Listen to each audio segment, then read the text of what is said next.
नमस्ते। आप देख रहे हैं लाइफ टॉक्स विद कहानी, जहां हर कहानी सिर्फ सुनाई नहीं जाती, महसूस की जाती है। आज की कहानी उन लोगों के लिए है जो जिंदगी के उस पड़ाव पर हैं जहां इज्जत छुप जाती है, सुकून बिछड़ जाता है, पर एक नए जीवन की शुरुआत संभव है।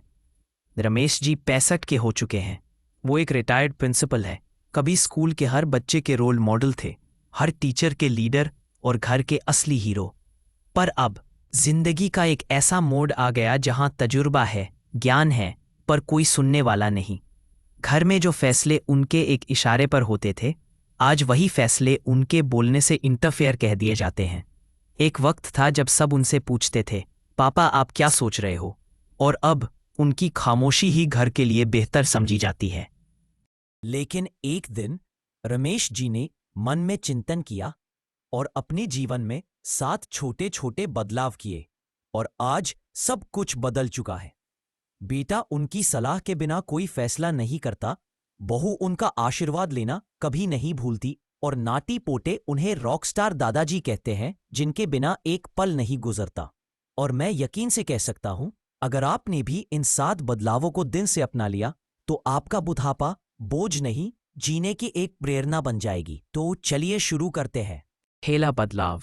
जिंदगी के किसी दौर में ऐसा लगता है कि हम जो कह रहे हैं बस वो ही सही है, और जैसे हर छोटी बड़ी बात पर अपना विचार देना एक जिम्मेदारी लगती है। रमेश जी भी पहले ऐसे ही थे। हर बात में अपनी सोच रखना, हर फैसले में हिस्सा लेना उन्हें लगता था ये उनका अधिकार है। लेकिन धीरे धीरे उन्होंने समझा कि हर बात पर बोलना जरूरी नहीं होता। कभी कभी चुप रहना, दूसरों को अपना अनुभव खुद जीने देना भी समझदारी होती है। उन्होंने एक अहम बदलाव किया। जब उनसे सलाह मांगी जाती तब ही बोलते, वरना प्यार से बस सुनना, समझना और मुस्कुराना।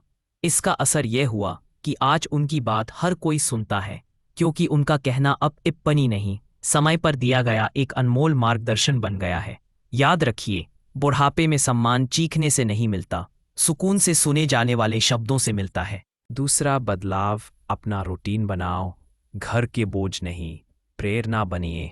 जब व्यक्ति बुढ़ापे के दौर में प्रवेश करता है तो शरीर का साथ धीरे धीरे कम होने लगता है।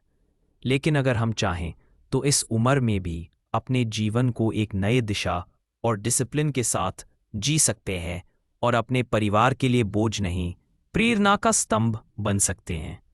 रमेश जी भी पहले रोज किसी न किसी दर्द का जिक्र करते थे।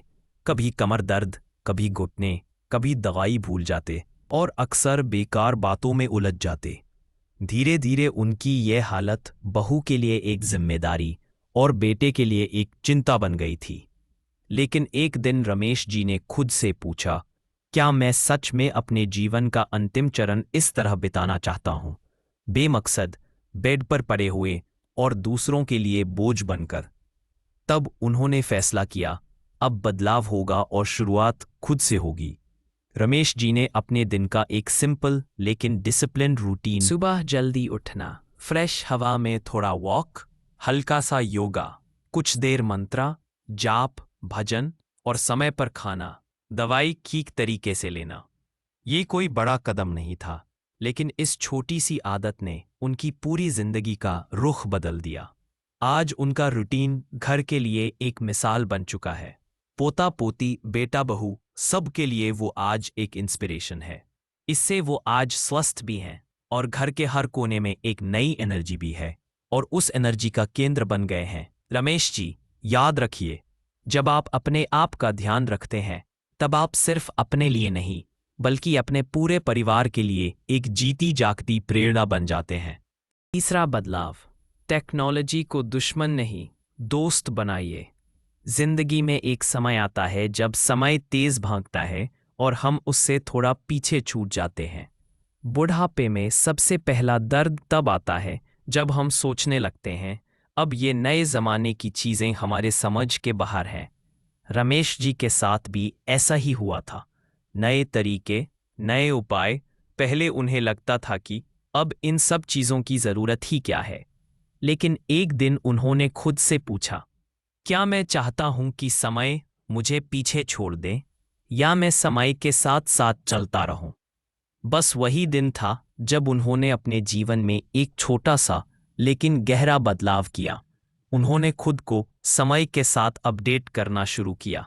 आज वो व्हाट्सएप पर फैमिली ग्रुप में एक्टिव रहते हैं, सबके हाल चाल से जुड़े रहते हैं।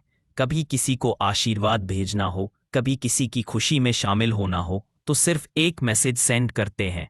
और कभी कभी अपने अनुभवों की छोटी छोटी बातें लिखकर भेजते हैं।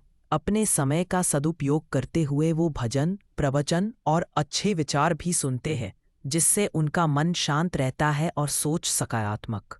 ना ज्यादा शो ऑफ, ना ज्यादा शिकायत, बस एक समर्पित और समय के साथ चलने वाली सोच। वो आज छोटी छोटी चीजें भी खुद ऑनलाइन बुक कर लेते और साथ में बच्चों के प्रोजेक्ट में भी हेल्प करते हैं। याद रखिए, समय के साथ चलना जितना जरूरी है, उतना ही समय के साथ बदलना भी जरूरी होता है। और जब आप अपने आप को नए दौर से जोड़ लेते हैं, तो दुनिया भी आपको नए नजरिया से देखने लगती है।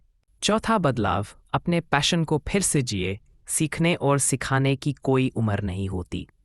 कहते हैं, बचपन का शौक उम्र के किसी भी मोड़ पर जिंदा किया जा सकता है। बस जरूरत होती है एक बार फिर से उसे महसूस करने की।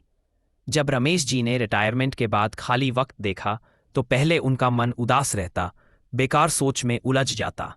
फिर एक दिन उन्हें याद आया, बचपन का पैशन ड्राइंग। उन्हें बचपन से ही ड्राइंग का शौक था। कभी स्कूल के बोर्ड पर बना देते थे, कभी अखबार को पेपर पर ही रंग भर देते थे। उस समय जिम्मेदारियों ने पैशन छोड़ाया था, पर आज बुढ़ापे के खालीपन ने उस याद को फिर से एक नई रोशनी दे दी। रमेश जी ने ड्राइंग का शौक दोबारा जीना शुरू किया और आज वो सोसाइटी के छोटे बच्चों को ड्राइंग सिखाते हैं, जिससे उनका मन खुशियों से भर जाता है। अब ना उनके पास ना फालतू सोचने की फुर्सत है, ना उदासी का समय, क्योंकि वो जीवन को फिर से एक नया रंग दे रहे हैं। उनका मानना है, सीखने और सिखाने की कोई उम्र नहीं होती। हर इंसान के अंदर कोई ना कोई कला होती है। कोई गार्डनिंग पसंद करता है, कोई योगा कराना चाहता है, कोई लिखने, पढ़ाने या कहानियां सुनाने में माहिर होता है।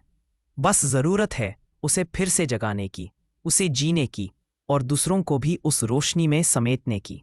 याद रखिए, उम्र कभी भी मंजिल का अंतिम पड़ाव नहीं होती। कभी कभी ये नए सफ़र की शुरुआत भी बन जाती है। जब आप अपने अंदर के पैशन को फिर से जिंदा कर लेते हैं, तो आप खुद के लिए भी जीते हैं और दूसरों के लिए भी प्रेरणा बन जाते हैं। पांचवा बदलाव, शिकायत छोड़िए, संवेदना सीखिए, कल और आज का फर्क समझिए। बुढ़ापे का सबसे बड़ा दुख तब होता है जब व्यक्ति अपने कल को आज के ऊपर थोपने लगता है। हर वक्त अपने अनुभव को ताना बनाकर पेश करता है। रमेश जी भी पहले हर दूसरे दिन बेटे से कहते, तुम्हारे उम्र में तो मैंने 2 घर खरीद लिए थे। मैं तो इतना कमाता था और एक पैसा भी वेस्ट नहीं करता था। तुम लोग तो बस उड़ाना जानते हो। ऐसे शब्दों में उन्हें लगता था कि वो सिखा रहे हैं, लेकिन असली में वो जख्म दे रहे थे। और बेटा चुप रहकर सिर्फ दूर होता जा रहा था। फिर एक दिन रमेश जी ने खुद देखा, आज का दौर अलग है। महंगाई, प्रेशर, ईएमआई, करियर की दौड़ और हर रोज नए चैलेंजेस। उस दिन उन्होंने एक बात समझी, मैं उनके ऊपर अपने दौर का बोझ डाल रहा हूं, जबकि उनका दौर मेरी सोच से भी ज्यादा कठिन है।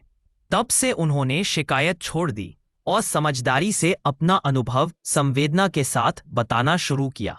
आज वही बेटा उन्हें घर का मेंटर मानता है, फाइनेंशियल प्लानिंग में उनसे सलाह लेता है और हर बड़ा डिसीजन उनके एक्सपीरियंस से गाइड होता है। रमेश जी कहते हैं, समय के साथ अगर हम अपनी सोच बदल लें, तो रिश्तों में गर्व और गुस्सा दोनों की जगह सिर्फ सम्मान रह जाता है। और सबसे ज़रूरी बात, उन्होंने यह भी समझा कि अपने सभी बच्चों को एक नज़र से देखना, बिना भेदभाव के उनका साथ देना ही एक पिता होने की असली पहचान है। याद रखिए, शिकायत से दूरी बढ़ती है और संवेदना से रिश्तों में गहराई आती है। छठवां बदलाव, जिंदगी भर हम अपने बच्चों के लिए कमाते हैं, उनका भविष्य बनाते हैं, उन्हें छोटी से छोटी खुशी देते हैं, खुद को पीछे रखकर बच्चों के सपनों को महत्व देते हैं, लेकिन कभी सोचते ही नहीं कि अपने बुढ़ापे के लिए भी कुछ बचा के रखना चाहिए। रमेश जी भी एक समय पर हर छोटी छोटी ज़रूरत के लिए बेटा बहू पर डिपेंडेंट हो जाते थे। कभी चप्पल खराब हो गई, कभी फोन का रिचार्ज, तो कभी दवाई का पैसा। धीरे धीरे उन्होंने महसूस किया, ये जरूरत जब ज्यादा होने लगती है तो चाह कर भी रिश्तों में एक भार आ जाता है। उस दिन से रमेश जी ने अपनी पेंशन का एक हिस्सा सिर्फ अपने लिए संभालना शुरू किया। आज वो अपने खर्चे खुद चलाते हैं और जब पोता पोती के लिए कोई छोटी खुशी लेनी होती है तो बिना किसी से पूछे ले आते हैं। कभी जरूरत पड़ती है तो बेटा बहू की भी छुपके से मदद कर देते हैं, बिना शब्दों के, बिना एहसान जताए। उनका मानना है पैसे से रिश्ते नहीं बनते, लेकिन अगर आप सक्षम हैं तो रिश्तों में एक इज्जत और स्वाभिमान बना रहता है। हम बच्चों के लिए तो बचत करते हैं, पर हमें बुढ़ापे के लिए भी कुछ बचा कर रखना चाहिए, ताकि समय आने पर हम किसी पर बोझ ना बन सके और अपनी ज़रूरत अपने आप पूरी कर सकें।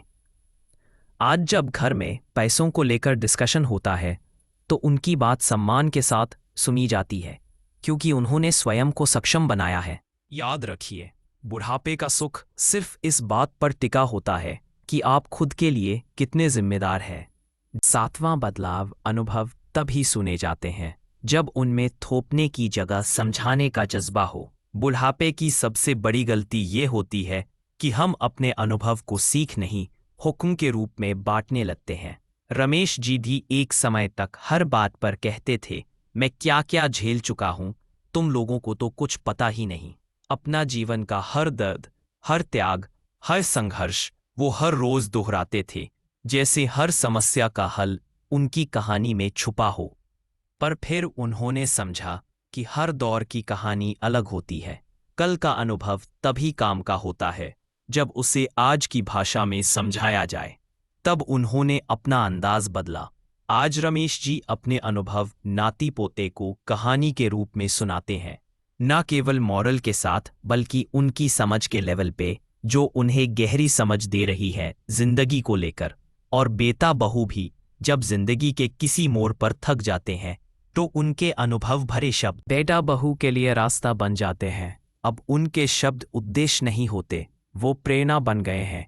आज उनका अपना एक YouTube चैनल है जहां वो हर हफ्ते एक कहानी सुनाते हैं, अपने अनुभव के पीछे छुपी जीवन की सच्ची सीख के साथ।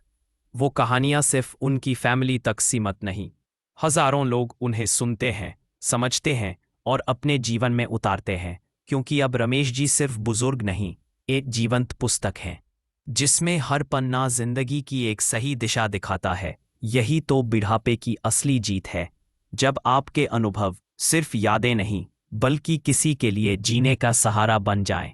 रमेश जी ने कोई जादुई काम नहीं किया, उन्होंने सिर्फ अपने अंदर छोटे छोटे बदलाव किए।